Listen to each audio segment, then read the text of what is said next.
మార్చి 2019 వృశ్చిక రాశి వారికి ఈ రకంగా ఉంది.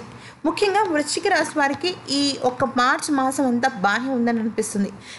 ముఖ్యంగా ఫిబ్రవరిలో వాళ్ళకి మంచి లాభాలు రావడం జరిగింది. చాలామంది వృత్తులు వ్యాపారాలు చేసుకునే వాళ్ళకి వృశ్చిక రాశి వారికి ఫిబ్రవరి కాలం బాగా కలిసి వచ్చిందని చెప్పుకోవచ్చు. అయితే అదే ఫిబ్రవరి కలిసి రాని వాళ్ళు కూడా కొంతమంది ఉన్నారు. అది కాస్త ఇప్పుడు మార్చి నెలలో వాళ్ళకి మంచిగా కలిసి వస్తుందని చెప్పుకోవచ్చు.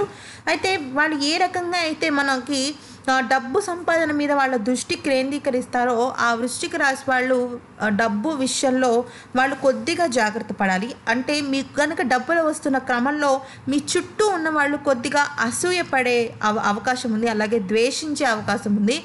ఇతనికి బాగా డబ్బులు వచ్చేస్తున్నాయి అంటూ వ్యతిరేకంగా అంటే నెగిటివ్ థింకింగ్ చేసుకునే వాళ్ళు ఉన్నారు. తద్వారా మీకు ఆ డబ్బు సంపాదించడంలో కొద్దిపాటి మానసిక చికాకులు రావచ్చు. అందుకని ఏం చేస్తారు అంటే మీకు దిష్టి మీద కనుక నమ్మకం ఉంటే, అంటే వృశ్చిక రాశి వారికి దృష్టి మీద నమ్మకం ఉంటే దిష్టి దోషం పోవటానికి కొన్ని పరిష్కార మార్గాలు ఉంటాయి. అంటే గుమ్మం బయట పూజించిన గుమ్మడికాయని పెట్టడం లాంటివి చేస్తుండాలి.